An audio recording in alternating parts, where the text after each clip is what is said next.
Hello and welcome to Access Sportsnet Lakers, brought to you by your Toyota dealers. We make it easy. Chris McGee alongside Robert Ory, Big Game James Worthy, Mike Trudell, and Allie Clifton are down at the arena. The Lakers' 7-game win streak comes to an end. They get blown out at home by the Phoenix Suns, who were without Devin Booker for the final 3 quarters. And here are some numbers I'm going to give you guys. The Suns hit 17 threes. Fast break points were 28-2. The Lakers turned the ball over 22 times. It turned into 32 Suns points. And that 19-4 run, James, at the end of the second quarter was the final 4 minutes. Lakers had a little bit of a lead, 19-4 run. From that point on, it was all Suns, and they dominated. Yeah, Geet, it's one of those games, you know, you want to say you just want to forget about it. I wish we could forget about it and just go home, too, and not talk about it. But it's one of those situations, as you mentioned, the numbers.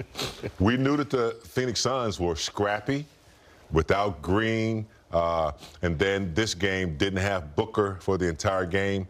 Those guys stepped up, and the Lakers just, in addition to the numbers that you gave, they only had 1 steal, 0 blocks, 2 players for Phoenix stepped up as well. I think it's so hard sometimes to sit behind you, James, because I was going to talk about the steals. I was going to talk about the blocks. Did you see the number of steals? 1 steal. 16-1? Yeah, 16-1. 0 blocks, though. Yeah. I didn't notice that until you just said that. Yeah. 0 blocks, and for me, that's all signs of energy and effort. You can get a hand in the passing lane. You can move your feet and luck up and walk into a block shot. But there's so many things when you watch this game, how the Lakers just came out and said, okay, we're going to win this game because, you know what, we're on the roll. But if you go back and look at some of the other games they played, there are always mistakes that kind of rear their head in those other games. They kind of get brushed on because you win. You know, but now, when you play a team that's a little bit better than all the rest, those little mistakes became huge mistakes. And I think they're lackadaisical with the ball. They say, okay, I can get this ball through here. But you got to think about it. This team, even though nobody's talking about it, it's a scrappy team. 13-7. Yeah, and now you get ready to go to Toronto. You think this was a scrappy team. Toronto is even scrappier. This is scrappy do.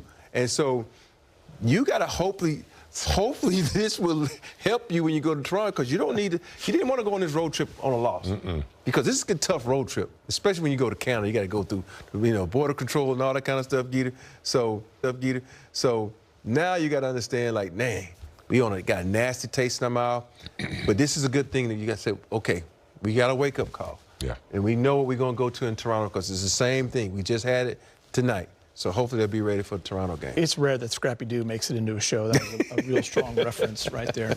I'm going to get into the Lakers' schedule in a second, because I do want to give the Suns what they deserve. 16 steals, 22 turnovers by the Lakers led to 32 points. Dillon Brooks had a night. No Devin Booker for 3 of those quarters. We talked a lot about Dillon Brooks in the pregame show, because he's become a scorer for this team. He's counted on to score. He's kind of changed his game a little bit. We knew he was still an agitator. We knew he was still going to talk, especially when he plays the Lakers. He did all of the above tonight, James. He let everyone in the arena know on every single play what he was doing. He was cocky, he was confident, and he had the swagger tonight, and he took it to the Lakers. 33 points, 15-26, 2 of 7 from 3, and he was a plus 22 tonight. Yeah. Look, he's always been a little bit over the edge, a little bit of an intimidator, but I've always liked him. I've always liked his attitude toward the game. Yeah, he bullies a little bit, but Dennis Rodman was similar to that kind of. But this guy plays hard, and he's tough. And I think he's gotten to a point in his career where he's mellowed out a little bit. Not as much as trying to intimidate you, but he tries to play hard still. He does play hard, and he's added a lot of offense. I knew he could shoot, kind of inconsistently before, but boy, with he and Booker both scoring like this, he has another dimension that they didn't have. And I don't know if he's going to put up plus 25 or plus 30 every night, but his shooting has really improved. His attitude is still the same. You said something, Rob. When you're watching a lot of Laker games, you're probably not, if you don't have NBA Pass, you're not watching a lot of Suns, you're not following them. Laker fans were used to Dillon Brooks coming in with Memphis and with Houston and us leaving him open and kind of dogging him and stuff. But he's been a scorer for this Phoenix team. I mean, he had 25 against Denver just a couple of nights ago. He's averaging 21, so you got to give him credit. I mean, he was a scorer tonight, and he knew it, and he can get to his spots, and there just wasn't much resistance, really. So the one thing I want you, if you know basketball and you go back and look at Dillon Brooks when he was with other organizations, the key thing there was he didn't have an opportunity to handle the ball a lot. With the Suns, he's able to handle the ball. And most players know, if you ever played this game, if you can play with the rock a little bit, you can get a rhythm. And you watched tonight, when Devin Booker went out, he had the ball in his hands the majority of the time. So he was able to do what he wanted to do. He was saying, there's nobody on this Laker team who can guard me. I'm a big body. Do all you because I'm stronger than you. And that goes to show you, like, people don't think these guys in the NBA can score because they don't put up numbers like a Devin Booker, like a Luka. But when they got an opportunity to handle the rock and say, I'm going to do what I want to do at any time, I can score. And this guy, he did this at Oregon. I think people forget this. He was this guy at Oregon where he could score in bunches like this. And for me, it goes to show you that you have to respect every player when they step on the court, especially a guy of this caliber. I'm glad you said respect everyone that steps on the court, even when you're not following the league as much. Remember, Austin Reeves was undraftable. So was Colin Gillespie. And Colin Gillespie had a career-high 28 tonight, James, with 8 3-pointers. And, you know, we were forewarned about his ability to shoot the basketball. And I think had he not been on fire as well, the Lakers may have had a better chance. But would you bring Booker and he knocking down numbers, and he had some uncontested threes, too. This guy, he can flat out shoot. And this is what makes this team so tough, is that, you know, they're not well known as, you know, an explosive offensive team. I mean, Booker is, but they're gritty, and guys are ready to answer the call, as did Brooks and Gillespie tonight. You know what I liked about all the Gillespie shots? Is that they were created for him. You think about it. Most guys who score points like this, they putting the ball on the floor. This was Klay Thompson type of putting up. You see every play, he was coming off the pick. They said, oh, you hot? We're going to get you the rock. You know, it's not like, oh, I got the rock, now I'm going to try to get mine. They like, oh, we come off this screen, oh, in your position to score. Oh, I'm going to penetrate, make your man draw, I'm going to kick it to you. Because if you watch him, he's not a creator. He's waiting for you to create for him. And he's tonight showed like, yo, you leave me open, I'm going to dot your I.